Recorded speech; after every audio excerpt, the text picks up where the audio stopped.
You ready? Okay. Good morning, everybody. Happy Earth Day. Everybody has done attendance, or Spencer has done attendance.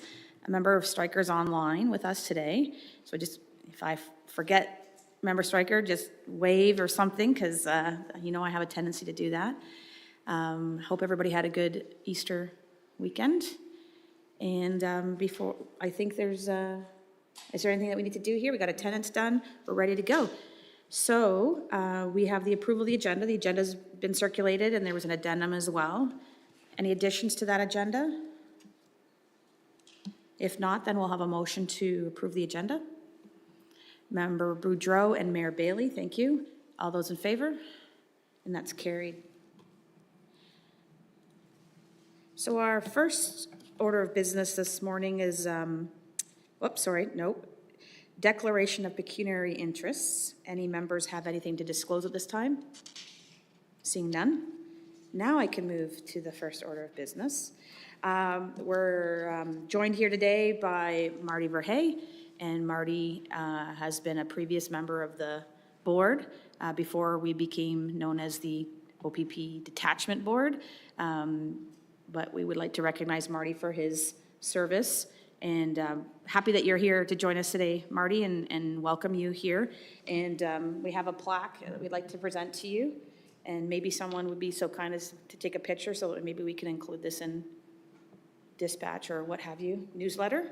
But I'll have you come up to the front and we'll present this to you, and it's in recognition and appreciation of your dedicated service to the Brant County Police Services Board.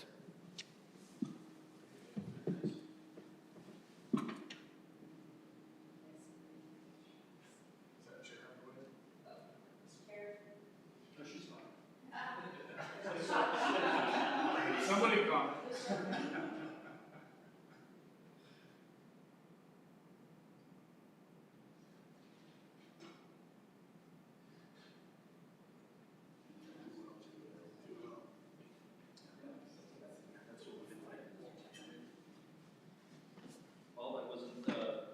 Sorry, I wasn't expecting any sort of formal recognition, but Spencer cornered me on the phone, I think last week or a week and a half ago. I was calling him about something else, and he says, "Hey, you still owe me an answer." So I was using my busy season as an excuse, but I, didn't expect this, so I very much appreciate it, and I enjoyed my years of helping along, and certainly wish each and every one of you all the best, especially with a lot of the changes that have taken place over the past number of months or half year or so. I don't have much else to add. Very much an impromptu little speech, so thank you very much again. And like I said, it wasn't expected, but it's touching to be recognized for that. So I very much appreciate that, and want to wish you all the best and thank you again for what you're doing for the community.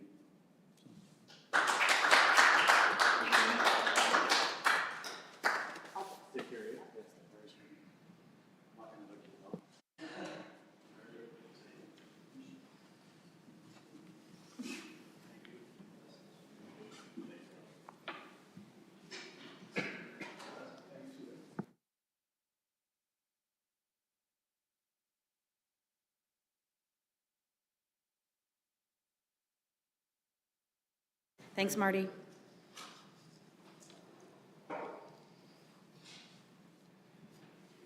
Okay, item 5 is the adoption of our minutes from our previous meeting. It was held on March 25th. Any errors or omissions? If none, then I'll ask for a motion then to approve those minutes, please. Councillor Pierce, Member Brown. Oh, I'll get you yet still, don't worry. All those in favor? And that's carried, thank you. Any business arising from the minutes? Okay, seeing none. Let's move into the Detachment Commander's Report in section item number 7. And I'll turn that over to you. Yep. Thank you, Madam Chair. I'll start the report off with the motor vehicle collisions. For March, we had 1 fatality 8 personal injuries, and 48 property damage collisions. The fatal injury year-to-date shows 1, but I did report 1 in January. And I'm going to look into that number to see exactly what had happened, because I feel that that collision in January may not have fallen under the parameters of a fatal collision per se under the Highway Traffic Act. So I'm going to review that number and get back to the board on the next meeting on that, because technically I should say 2 for the total for year-to-dates. Non-fatal injuries, 29, and property damage stands at 188. Causal factors in the collision we did have in March was directly related to seatbelt use.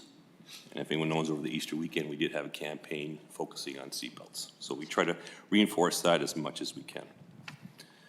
Moving ahead to our criminal code and provincial statutes. Charges, criminal code non-traffic. In March, we laid 34. Criminal code traffic, 22. Highway Traffic Act, 590. Liquor License Act, 2. And other violations, 36. And year-to-date, criminal code non-traffic, 81. Criminal code traffic, 56. Highway Traffic Act charges, 1,696. Liquor License Act, 6. Other violations, 114. So when I look down to the traffic-related charges, the big 4 is our focus: speeding, seatbelts, impaired, and distracted driving. So for March, we had 336 speeding charges, 6 seatbelts, 16 impaired drivers, and 13 distracted drivers. And I know in our last meeting, we spoke about whether there was a correlation between ride programs and impaired driving occurrences. And I did have some stats for that. Councillor Pierce, you had brought that up. So I wanted to share with the board some of the stats that we had for that. So for the month of March, we had 9 impaired driving occurrences. Of those impaired driving occurrences, occasionally there is more than 1 charge laid. And what we mean by that is you have your typical impaired driving elements of the offense. Then you have what's called 80+, which is the breath result at detachment that also carries a fine to it as well. And then depending on how those actions were observed by the member or a member of the public who called it in, we also lay a dangerous drive as well. So when you look at those charges for March, those 16, it actually correlates to 8 charges, because there was more than 1 or 8 occurrences with double charges laid when talking about an impaired as well as 80+. So that puts some context. We're not getting 16 separate related driving occurrences. It's actually 8 with multiple charges laid on each one. Now, I also compared our impaired driving charges with our neighboring detachments. So for the syndicate purposes, Brant, Norfolk, Haldimand, and Oxford are our syndicate. And I can report that all detachments are seeing the exact same numbers as we are when it comes to impaired driving. It is a challenge, obviously, for each municipality, but Brant isn't alone with some of the numbers that we're seeing in the charges being laid and the offenses out there currently. When I look at, I took West Reed as well, which encompasses a very large detachment area, and impaired driving occurrences are up 3% across the region. So we are seeing increased impaired driving, but not epidemic stages. So we're doing our very best locally to combat those, and numbers on our front line is definitely moving in the right direction. So hopefully that answers your question. Now, I can tell you for March, all of those impaired driving occurrences were a result of a call for service. We did number of ride programs through the month, but none of those ride programs were able to capture an impaired driver from them. Those incidents are all calls for service, or where a member has come across somebody that where they found that they are impaired behind the wheel. Pierce, you wanted to ask something specific to that? Yeah, if I could, Madam Chair, thank you through you. I appreciate that. So I'm just trying to wrap my head around it. So it's not the fact of, and it's good understanding to have, because I wasn't aware. I thought, you know, an impaired charge is an impaired charge.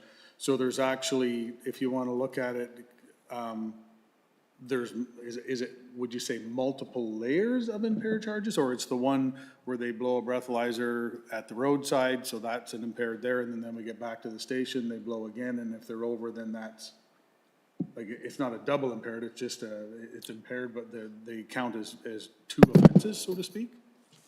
That's correct. So impaired driving has more than one offense built in. So you can commit the offense of impaired driving by some of the driving evidence that the officer observes or a member of the public observes that we take a statement from. That in itself can constitute impaired driving.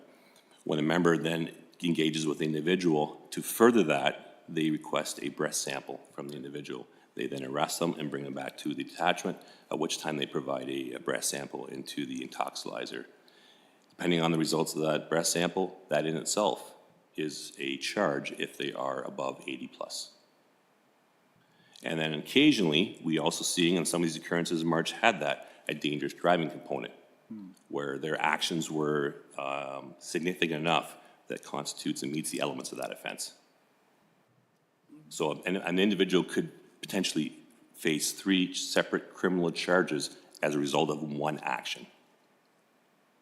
And if I could, Madam Chair, thank you, and sorry to go along with this, and they would all be, I don't Stacked. want to say filed under, but they're all within the impaired charge? So there are 3 separate charges, but the actual impaired section on the criminal code speaks to impaired driving as well as 80 plus. So the dangerous driving, then, just for clarification on Councillor Pierce's point, that would be That's captured separate separately. from the impaired section. But on the criminal two code. that you talk about specific to impaired would be captured, so in the 16, and you mentioned 8, Yes. they would potentially have 2 charges each under the impaired side, and then if they had any other charges, they'd be captured in the other stats. Correct. Okay, so I just, if I could, and sorry, Madam Chair, one is a roadside, one is the detachment, so to speak, right? The breath samples at each one of them constitute the double, right? Yeah, the over 80 charge solidifies the impaired charge, but we don't need one or the other. You can charge either or. So for instance, someone who's stopped at the roadside and you provide them a roadside screening and they fail that, they will then go back to the detachment and provide a breath sample into the intoxilizer. At that point, they would only be charged with an 80 plus, not the impaired driving, because there was no evidence of the impaired driving at that time. I hope that makes some clarification in these sections. It can get difficult to understand because the section has got a lot of case law associated with it that can make it challenging for our individuals, but that kind of a high level. No, I appreciate that, Madam Chair, because I know that, you know, if somebody's seeing that and we're up, 16 and up 166%, they're going to go, hey, what's going on here? So that's good information to have. Thank you, Madam Chair. I mean, it's kind of a double-edged sword in a way, because we're up 166%, and if we took that as just straight numbers, we've doubled or slightly over double or under double, but at the same time, if the severity of the charges are, doubled up, then I think there's still an issue, right? Even though there's 8 potential incidents, but with higher levels of alcohol, blood alcohol levels, or whatever the charges may be, that still is concerning, I think, for us to, it's context. I think that's, Yeah, that's exactly. the context is very helpful. Member Brown, you wanted to? Still too many, but yeah. Just in context then, the report numbers haven't changed. You've always charged dually, like driving and blowing over. So the 166% would still be accurate. It's just showing 8 occurrences as opposed to 16 occurrences, because in the past it would have also been the same. So it's not like we've just instituted something new. It's still consistent, correct? That's correct. Thank you. And the reason you would be doing this is so that Crown Counsel would have the option of what they want to, how they want to deal with. So they lay all the charges and then Crown deals with it, and the convictions may one, the other, or all, depending. That's correct. We present the case to the Crown and then they make determination on what the conviction is on those charges. Specific to this topic? Yeah, okay, perfect. Member Boudreau? Yeah, excuse me, it's just an additional sort of dive on the 16. It's part of it, I'm sure it's my own edification, which is when I think about impaired driving, I do think of the traditional, somebody's been out having drinking. These days, we know that it's a broader spectrum. So I'm trying to understand if we understand, in particular, the machine does the same thing. If somebody's been smoking cannabis and is impaired, does that get picked up in the same way? And is it treated the same manner as there's some sort of limit and then they get charged accordingly? So the impaired by drug is a section in there, in the impaired driving as well, a member patrol. And we have members trained as drug recognition officers that are on platoon that are trained through, we have a SFSD, Standard Field Sobriety Testing Officers, that everybody has the training. And through that training, you can be alluded to the fact that the individual may not be impaired by alcohol because they're not exhibiting those symptoms, but they are exhibiting symptoms that are concerning the member. So that member then can perform that test, and depending on how they perform, that then we're brought back to detachment in front of a drug recognition officer who takes the test even further. There's a myriad of tests that they perform, as well as a urine or blood sample to solidify that test. And depending on how that person performs, will determine whether they are charged or not. Good, thank you. Any other questions? This is good conversation, good context, specific to the follow-up. Okay, thank you. Thank you, Madam Chair. I'll carry on. And then just referring to the year-to-date charges, so those year-to-date charges are up over last year, but that also speaks to the amount of resources we have on our front line. We are well-staffed at this point, and our members are doing a fantastic job of enforcement here in Brant.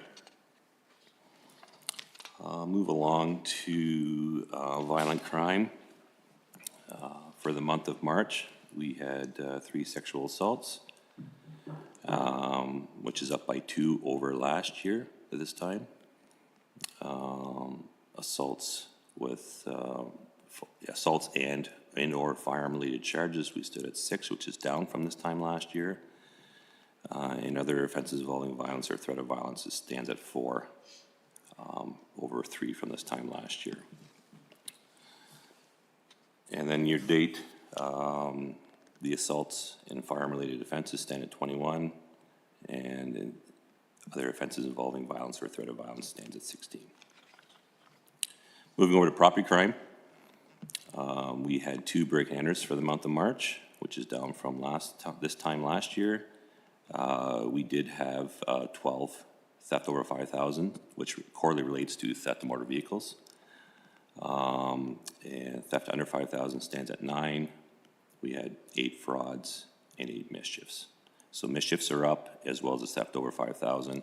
But like I said, those theft over 5,000 have to do with vehicle thefts, and I know that is a problem across the board, not just here in Brant. So we are doing our best to combat that with our Community Street Crimes Unit. We had no drug offenses for March, and then 3 trafficking charges year to date.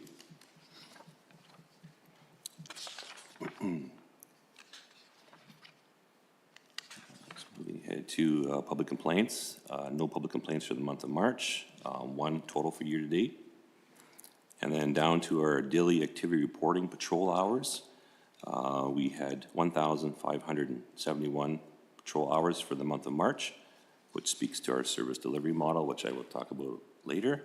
But that is up over this time last year as well. Youth charges. We did not have any youth charges for the month of March. And overall, to year date, we are at 0 as well. Mental Health Act, we had 33 occurrences for 2025. And year to date, 92, which again is up over last year. And we continue to see challenges with mental health and individuals in crisis, doing our very best to assist them wherever we can. So then the further breakdown, the mental health occurrences by occurrence type, we had 1 assault, 11 attempt or threat of suicide, 1 bail violation, 1 family dispute, 1 intimate partner violence, and 18 just classified as mental health overall. Overdose occurrences, we've had none for 2025. And then referrals to victim services, in March we had 59 were offered. Of those, 16 were accepted. In year to date, we are at 161 offered and 51 accepted.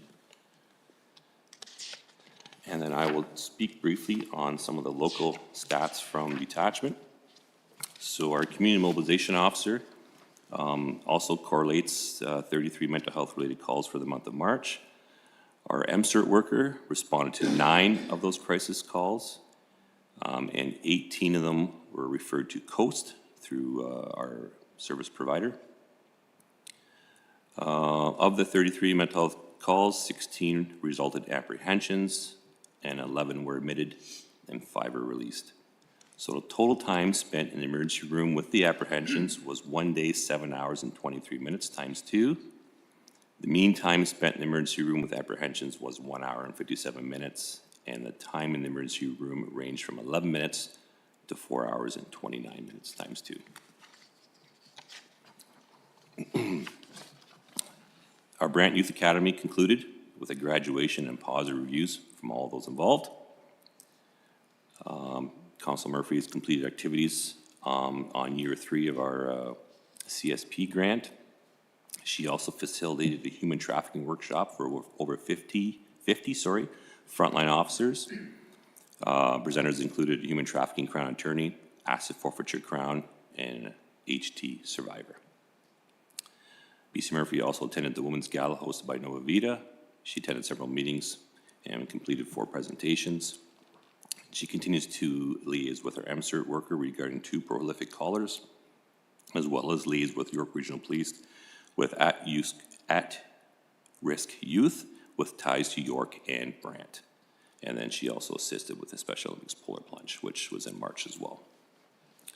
School resource officer was involved in numerous occurrences in the month of March. Of those, 47 occurrences range between criminal code, provincial offenses, domestic, family disputes, mental health.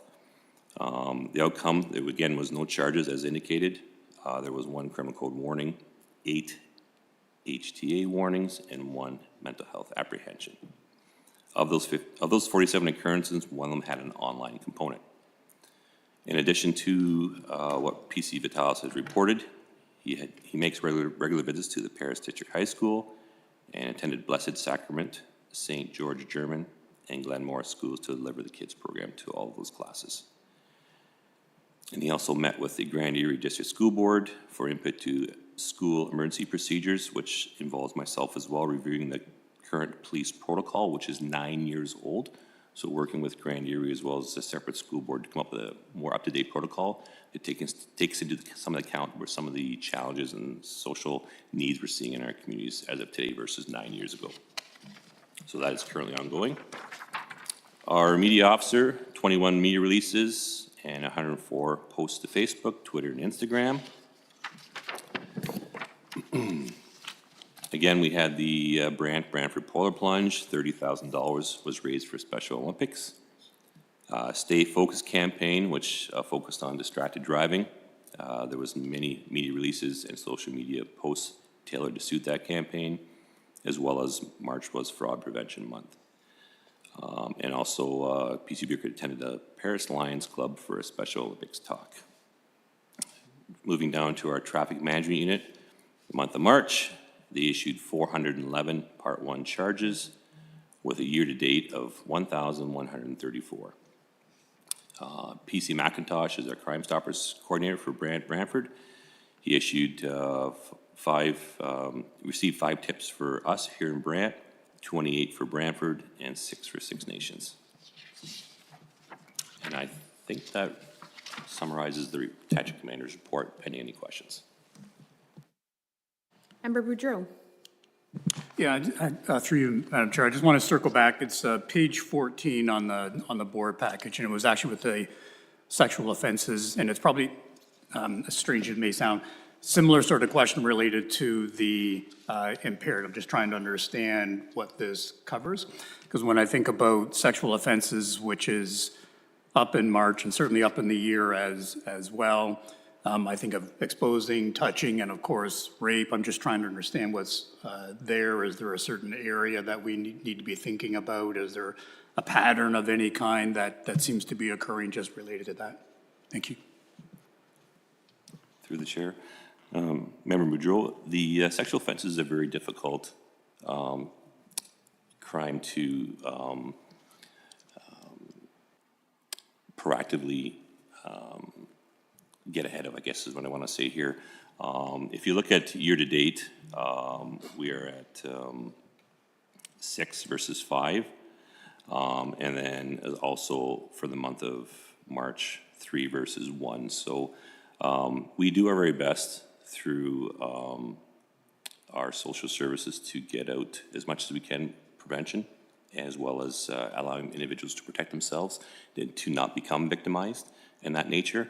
But it is very difficult. It's a very sensitive topic, as you can imagine, for individuals to have to come forward and explain their story.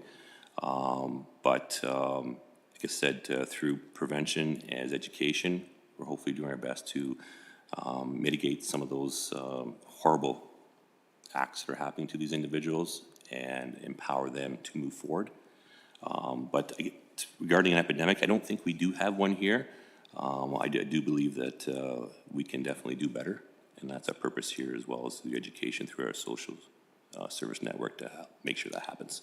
Okay. And as a follow-up on that, is it also similar to impaired that a case that we see here, 6, could in fact be representative of 2 charges or 3 charges to a single individual, or would these all actually be individual cases?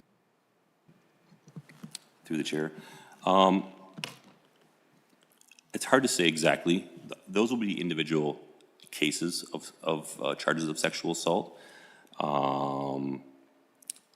The total charges laid in that individual case might be reflected somewhere else in the stats for criminal code stats per se, but those will be 3 separate occurrences that we saw in March itself. Okay. Thank you, Madam Chair. We're going to go to Member Stryker online. Thanks, through the chair. I have a question just about the e-ticket warnings. I'm wondering if you can speak to what they are, just as an education for me. Through the chair. Member Striker, so e-ticket warnings are, if an individual, for instance, is stopped for speeding, I'm just going to use that as a broad example. Through that interaction with that driver, they might not have valid insurance. There might be some other offenses that the member is seeing with that individual that they choose to issue a warning for those other offenses and lay 1 versus, say, 6 or 7 or whatever, how many it are in that traffic stop. Or the individual may stop someone for speeding and decide that, based on discretion, they choose to let that individual off on a warning. That's, again, discretion is part of the officer's availability at the roadside, and if whether they lay a handful of charges or none at all, again, is up to the officer to do so, but those e-ticket warnings are charges that are not laid, but basically warned of that member. Okay, thank you. And then as a follow-up, then that will then show up, should that person get pulled over again, the officer then can see that they've been issued a warning in the past for the same thing potentially already? Is that's still on the record is not the right word, but. Through the chair. Warnings traditionally aren't tracked per se. These warnings come from TK numbers that are generated from a traffic stop. So if an individual is charged with an offense from that traffic stop, the warnings don't necessarily appear with that charge. But if an individual is warned versus charged, then we definitely will see those numbers, and that's what we're seeing here in this report. Member Brown, you had some questions? Yes, Madam Chair, through you to the acting inspector. When you say that the hospital response times accounted for 1 day times 2 members, how are we defining a day? 8 hour, 12 hour, 24 hours? I talked to PC Murphy on this, and that's classified as 24 hours. So we've got approaching 50 hours of time in a month spent in the hospital then with our members. That's correct. All right. Again, if I may, the couple months ago, we were advised of a roundtable that was going on. And I know there's been resources moved around. Are we continuing on with that roundtable, and where will we be at with that? Through the chair. Member Brown, yes, so I am part of that roundtable involving the police hospital transition to care with Brantford General. I can tell you that our Solgen replied to the group's wish list, if you want to call it, of needs, and that then was tabled back to their respective agencies for review.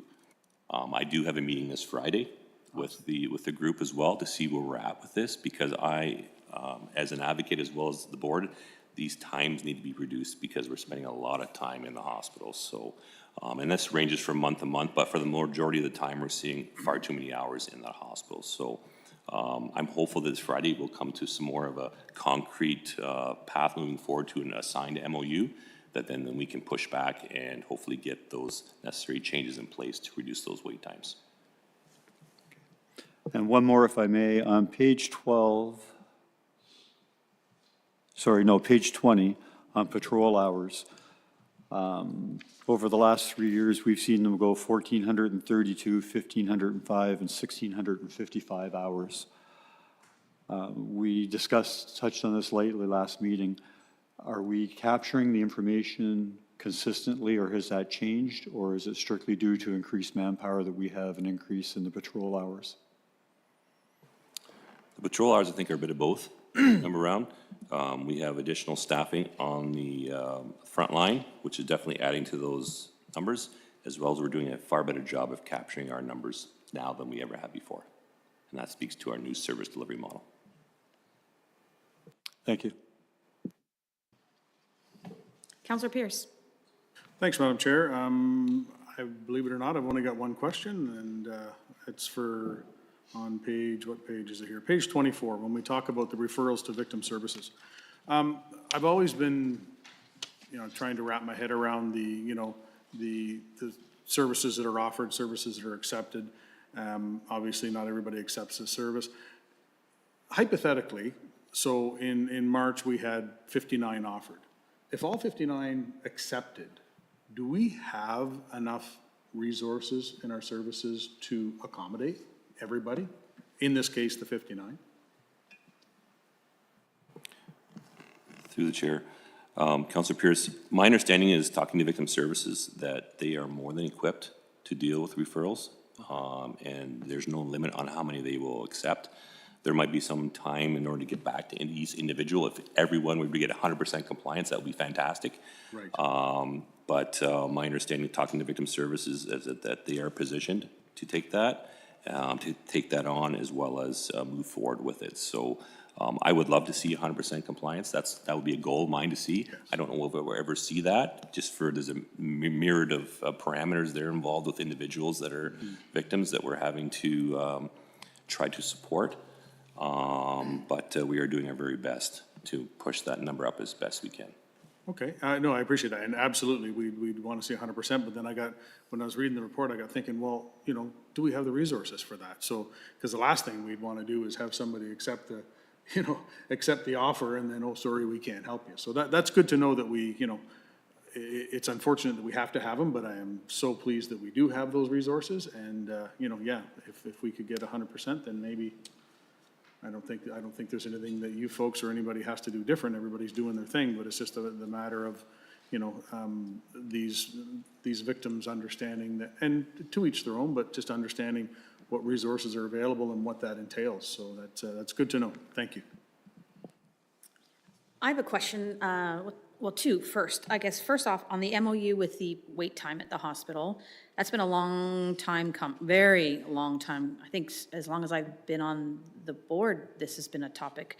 Is there anything, if there's anything that you need from us as a board to advocate or to help with that, obviously, please let us know. I think all of us share the concern about the significant wait time and that impact on having officers being able to get back out on the road.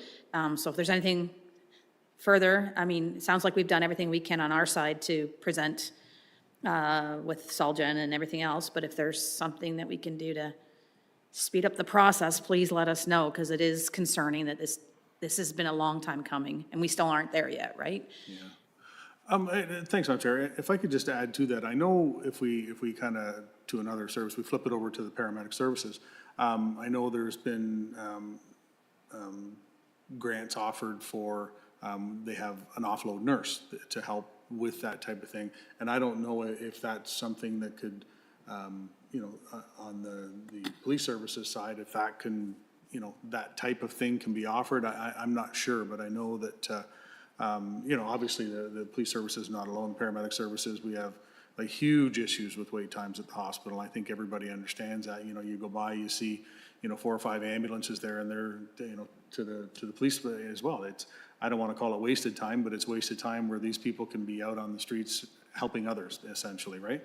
So I don't know if through the Soul Gen, if that can be, you know, in these conversations, if anything similar to that offload nurse for these situations can be offered through grants from the province as well. I don't know, but it's just something that I know it's the wait times are still there for the paramedics, but without these offload nurses that we have, it'd be insane. So just wanted to just throw that out there. Something to consider and keep our eyes open for anyways, yeah. Yeah, so yeah, well, that's the one thing. The second thing I was gonna ask about, back to Councillor Pierce's question, or perhaps it was Member Brujo's question, about sexual assaults and the numbers. And I recently heard a presentation from the forensic nursing team at the Brantford General Hospital, which I didn't even know existed.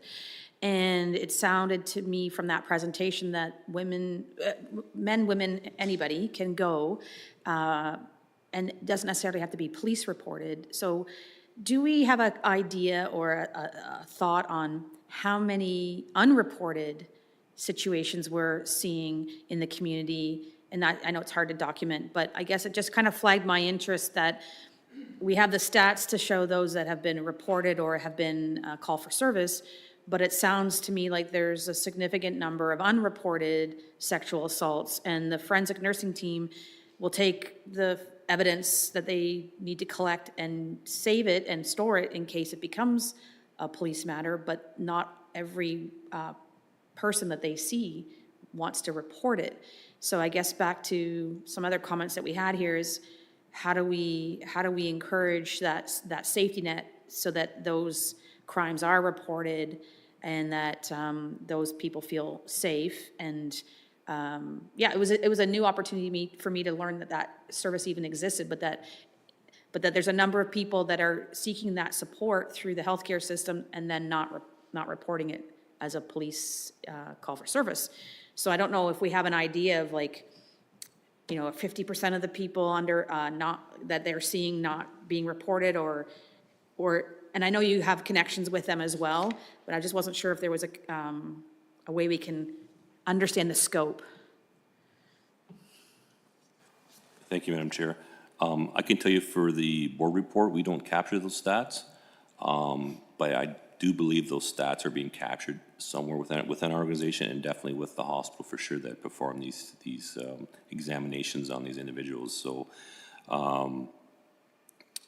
we do have all of our members are trained on a victim-centered approach, so that when you're encourage those individuals that are experiencing abuse, and whatever level that abuse is, sexual or physical, that when an officer shows up at the house and you know what you're going to or potentially going to, the officer is already preparing themselves on how they're going to approach that individual, because that's a delicate situation that you can destroy in a matter of minutes.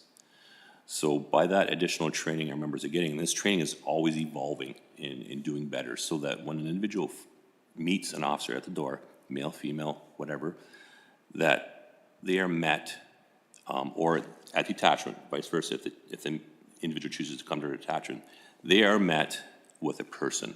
I know we wear a uniform, but we are people ourselves outside of this job. So if you express a little bit of humanity with that individual and some empathy and compassion for what they're going for, that goes a long way to earn someone's trust from the very start. And then once you earn that trust, you then can move forward some of those horrific details that the individual carries with them. So that is one approach that we're using, as well as we do have numerous other training available to our crime unit members, and definitely with our domestic abuse issues investigator that we currently have new role at detachment. All those individuals are moving ahead with that victim-centered approach so that we can lessen the impact on the person and refocus that on the offender. Hopefully that helps a little bit. But regarding stats, I know there's no stats for this report on that, on those unreported occurrences. I do believe the organization is keeping what they can get, but if it's unreported and the hospital is not sharing those stats, it becomes somewhat problematic as to where exactly we are with everything.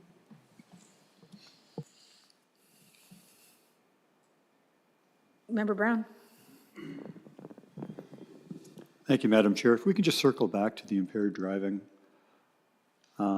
I know this report's reasonably new and it's evolving. I'm wondering if there's an opportunity maybe to move it up the chain and see if we can modify this, or would it be beneficial to modify it to note occurrences as opposed to offenses in this case? Because if you're trying to gain the comfort of the community, if they see that there's 16 down there, much like some of us did here, you think that that's 16 people out there impaired driving, and that may cause a little more alarm or concern as opposed to, okay, it's not good, but still 8 is a much better number for them to see. All the rest I think that we have here are occurrence-based for the most part, as opposed to this one, you know, impaired driving, blow over, refuse to blow, whatever. You could have 2, 3, or now you're doing dangerous. It can be distorted somewhat. I'm not saying that they need to do that. I'm just wondering if maybe some thought can be put into that might make this more relatable to the people reading it or hearing it. Through the chair. Thank you, Member Brown. Yeah, absolutely, I can take your comments and push it back. I know this report has been very much standardized across all the boards, and maybe there's potential other boards are seeing the same thing and asking those same questions, that potentially there might be an opportunity to change that down the road. For now, I'll do what I can to try to break that down for everybody here to understand where we are with some of the stats based on some of the issues we're seeing as this report is evolving and everyone's becoming aware of some of the stats and what it's covering. Thank you.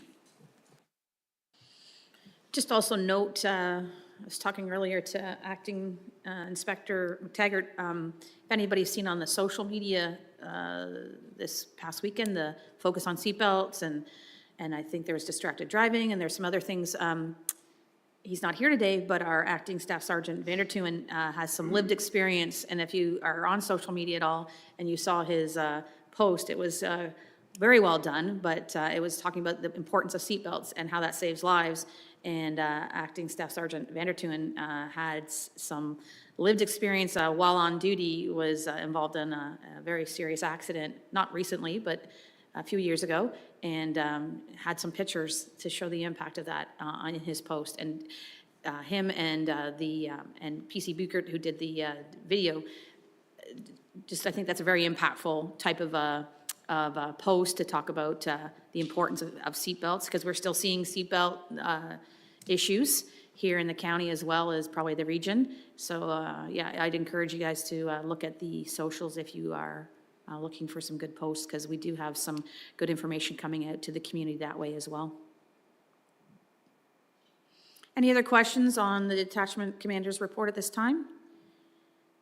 I guess I will note that I do miss all the context, the written context that we used to have in the report in terms of some of the additional information you provide, and I understand the need to standardize, but the things that we talk about verbally, when this gets passed on or it gets read or downloaded by somebody, it doesn't have that context. So it's just, I just wish we could find a sweet spot that would include some of that information while still making it consistent across each of the detachments. So hopefully that's a work in progress for the O.P.P as well.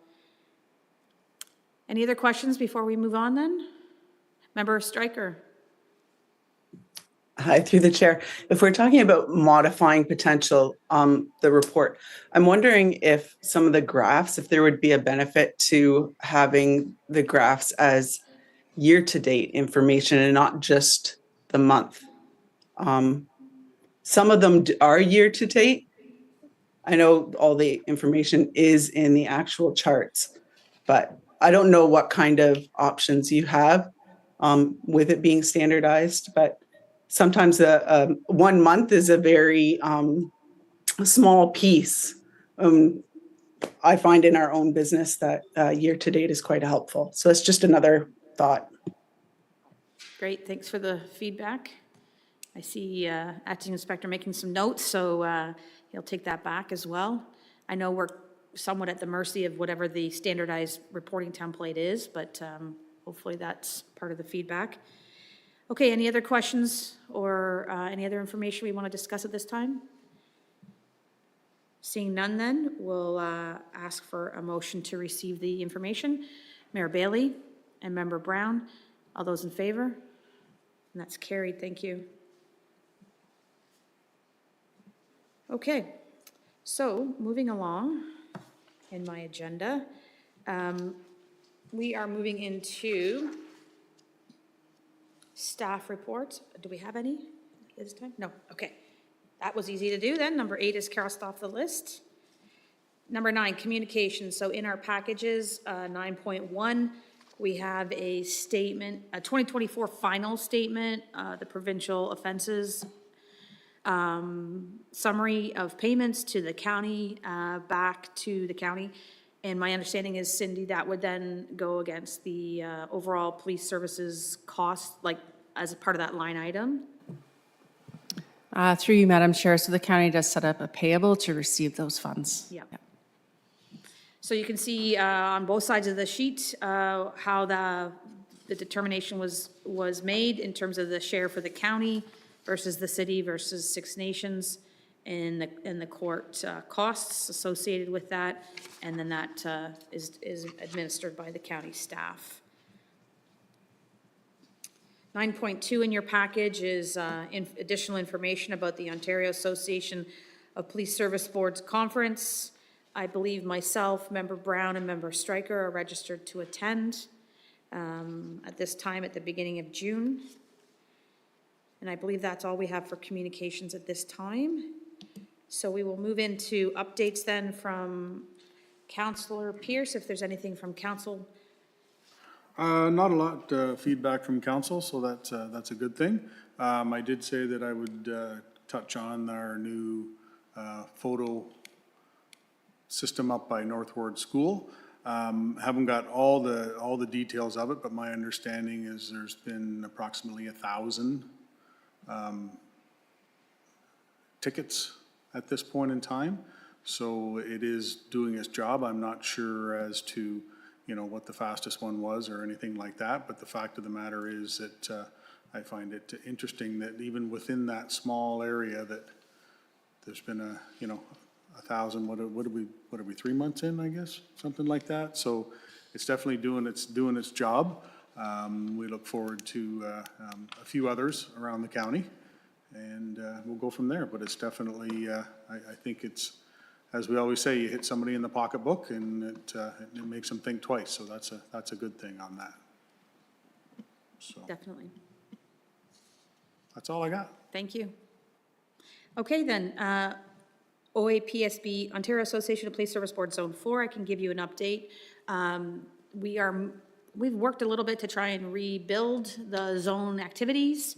One of the feedbacks that we've been getting from folks is early morning starts and very far distances have been a challenge for a lot of the boards to attend. So May 21st, we'll be having an online virtual meeting for Zone 4 that will be open for anybody to attend. And we'll be circulating that out.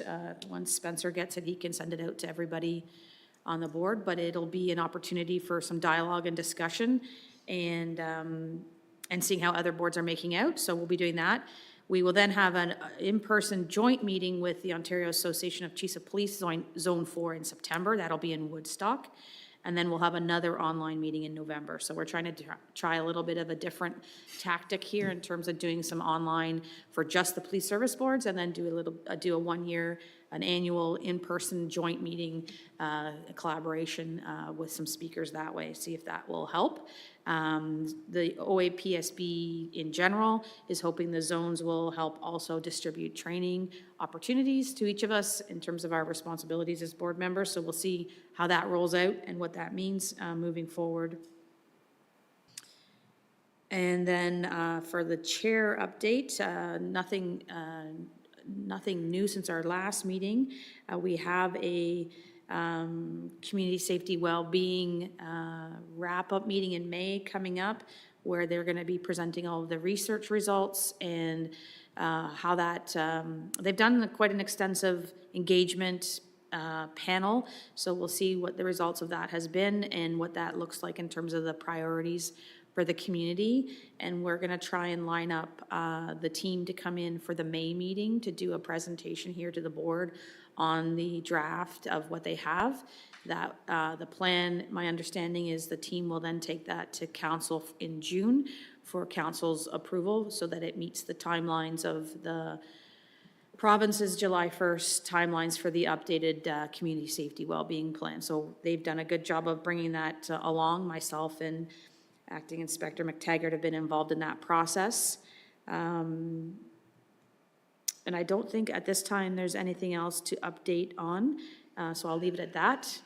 And we'll move into, unless there's any questions on any of the updates provided, okay? Then we'll move into the other business, was an item from our last board meeting. We have some follow-up, I suppose, in terms of where we're at with that, the ticket in reimbursement. We have a recommendation that Spencer can read out. I don't know if Cindy, you have any more context you want to provide to that before we do? Through you, Madam Chair, I just wanted to, I guess, confirm with the board that the funds are available in this year's budget to provide that reimbursement. It's just seeking the board's approval to reimburse those funds that were paid out to attend the event. So the funds are in the budget, They are. available. Yeah. Okay, so then, Spencer, do you want to read out what we've prepared, or what's been prepared for a motion for consideration? Through the chair to the board, the motion prepared for consideration is as follows. Whereas Nova Vida hosted an event in celebration of International Women's Day on March 6, 2025, and whereas members of the County of Brant Detachment Board and O.P.P. County of Brant O.P.P. Detachment Board and O.P.P. staff attended the event to show support for Nova Vida, that the County of Brant O.P.P. Detachment Board support the attendance of board members and O.P.P. staff at the International Women's Day event, and that the purchase of 4 tickets totaling $640 be reimbursed to the attendees from the 2025 County of Brant O.P.P. Detachment Board budget. Member Boudreau? Yeah, it's actually just a follow-up question because I read it in the minutes, which looks like it was, excuse me, this was a discussion item at the last meeting that I was not at. But in particular, Mayor Bailey had indicated that he was going to reach out to Nova Vida regarding Inspector Quenville's tickets, because ultimately she was a keynote. So it's really just a follow-up to see if that conversation happened, any change to the dollar amount based upon that. Thank you. Mayor Bailey? Mayor, Madam Chair, I spoke to Nova Vida, and they offered to pay for the inspector's tickets, and she said because it was a charity event, that she didn't want to take anything from them because they were there to raise money, which they raised over $40,000. And she said, but she wasn't clear whether that same offer was made to the other people that attended. I was there, and I'm not sure who paid for my ticket. I think they sent me a ticket. I don't think it had anything to do with this board. I think your assistant did. Your assistant registered you. Okay. Yeah.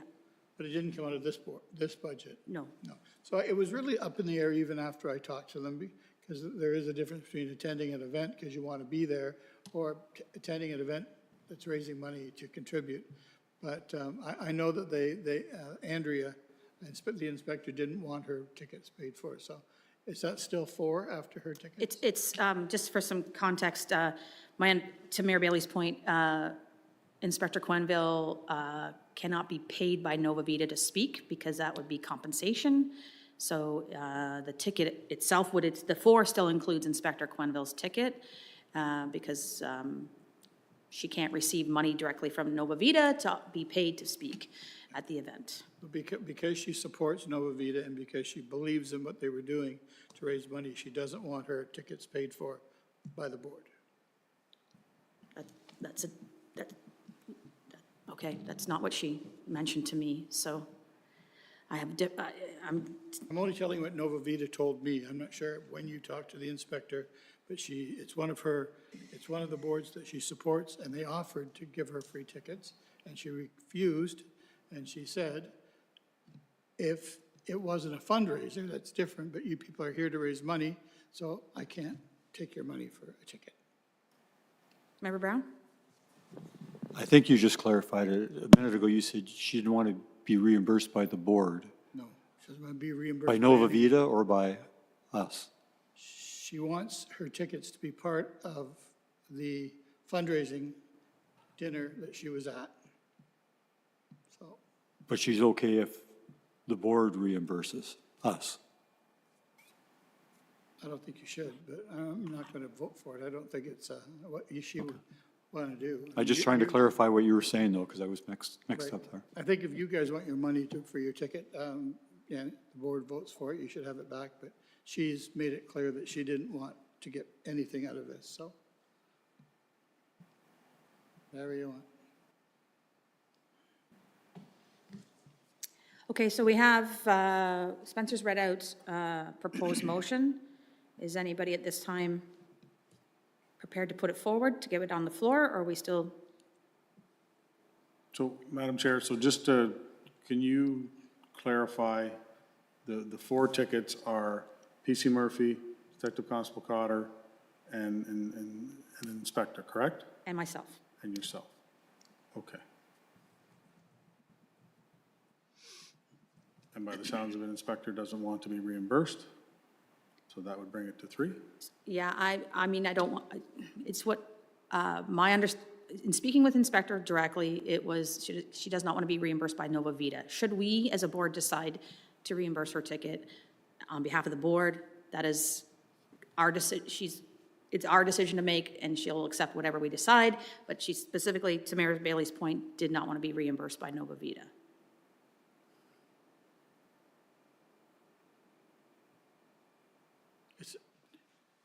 Through the chair, it's a tricky one. It's a tricky one because, I mean, the tickets came from different places.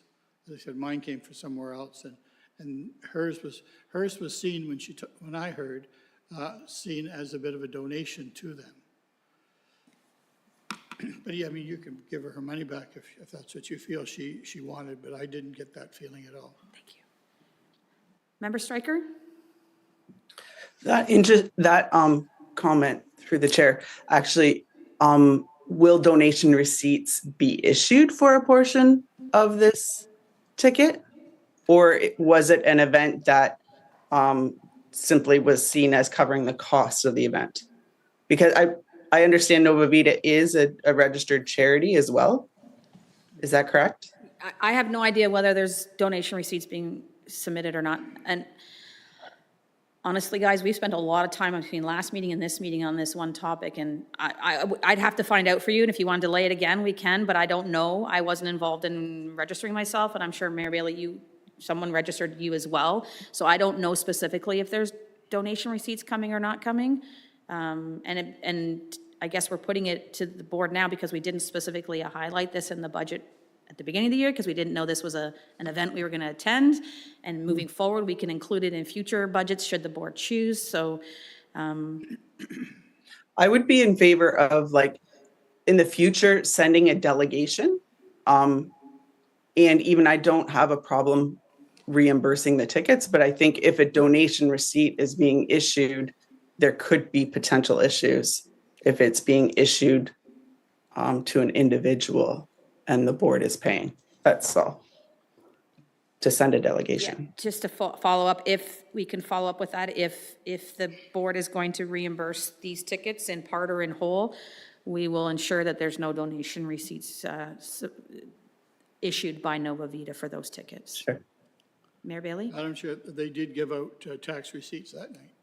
Yeah, I didn't receive one, so I didn't get one.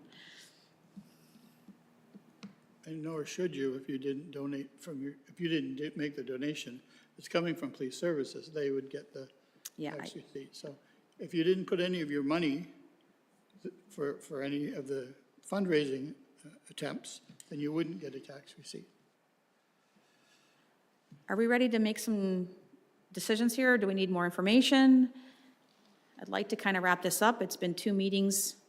Some things take longer to clear up, Madam Chair, and we can't, you know, we've spoken it with other things, about other things, for much longer than this. So this is going to conclude with a policy or how we move forward for another event. There'll be more events that you'll be going to, and, you know, if you're paying for them yourself, you might not want to go. If you're not paying for them, you might say yes. Member Stryker has suggested some sort of a buying a table, maybe, the O.P.P buying a table. That gives you 8 people. I think the draw of that night was the inspector. I mean, she did a great job, and, you know, we came to support her, too. Absolutely. And the 2 officers, with PC Murphy being the engagement officer, and with the domestic violence officer being there as well. It's showing support. I think that's important work for the board to support and to have them there. And we were all obviously there to support a good cause on our own time. So it makes sense. Yes, and there definitely will be some lessons learned from this process moving forward that we can implement into some policy for the board as well. Yep. So where would everybody like to land on this? Spencer's read out a proposed resolution motion for your consideration. Member Boudreau? Yeah, the one thing for me is still around the tax receipt, i.e. that one isn't issued to the individuals, because to Mayor Bailey's point, they did not actually pay the funds for it, if in fact we reimburse them for it. And that's my only hesitation. So if we can potentially amend it, that's a stipulation. I don't know if that works, but that would make me more comfortable with the motion as it sits, because there's still a question mark for me. So we can amend that to have some language in there that would require us to follow up with Nova Vita to ensure that no tax receipts are issued to either of the 4 individuals. Correct. Spencer's typing that right now. Anything else that we want to include?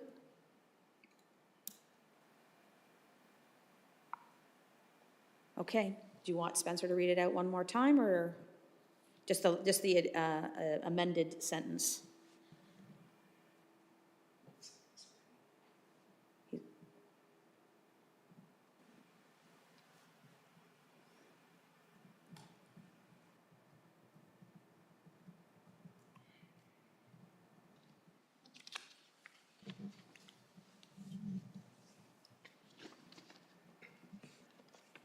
Through the chair, just for clarification's sake, so the full motion I have, including the amendment, will be whereas Nova Vita hosted an event in celebration of International Women's Day on March 6, 2025, and whereas members of the County of Brant, O.P.P Detachment Board, and O.P.P staff attended the event to show support for Nova Vita, that the County of Brant, O.P.P Detachment Board support the attendance of board members and O.P.P staff at the International Women's Day event, that the purchase of 4 tickets totaling $640 be reimbursed to the attendees from the 2025 County of Brant O.P.P Detachment Board budget, and that staff follow up with Nova Vita to ensure that no tax receipt has been issued specifically to the individuals who attended the event.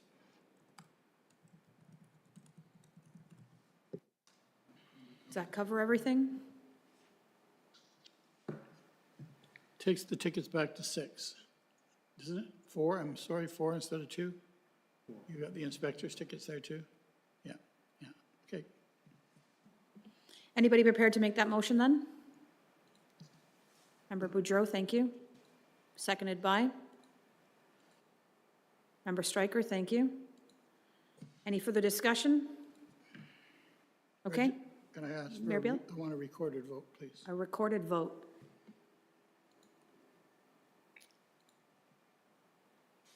Okay, go ahead.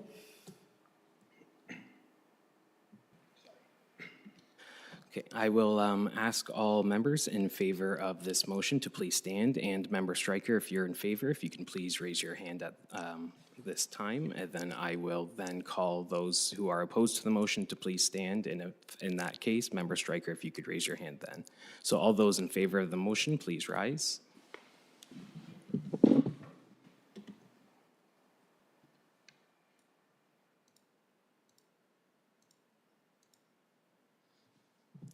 Thank you, you may sit. And all those in opposition to the motion, please stand. I'm going to abstain.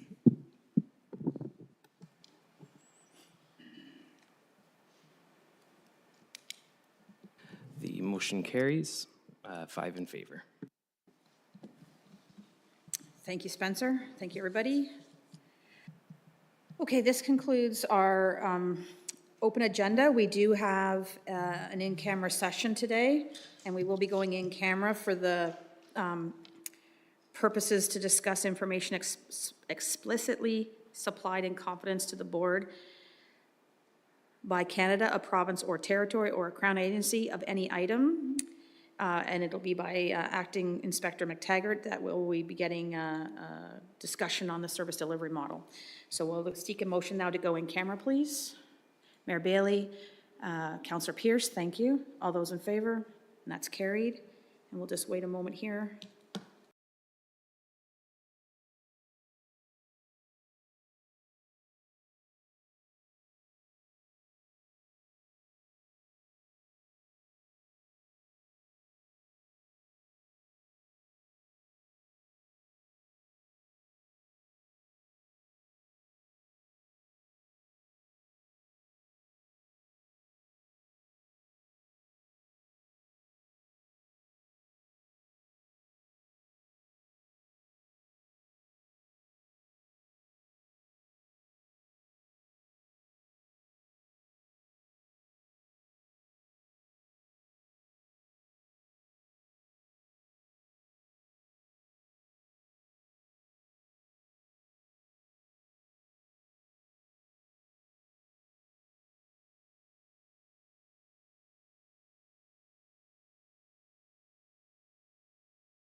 Okay. If there's no other agenda items, we don't have any other business to discuss. Our next meeting is Tuesday, May 27th, 9 a.m. here in council chambers. And we will meet again then. So hopefully everybody has a good month ahead. And thank you, everybody, for a good meeting.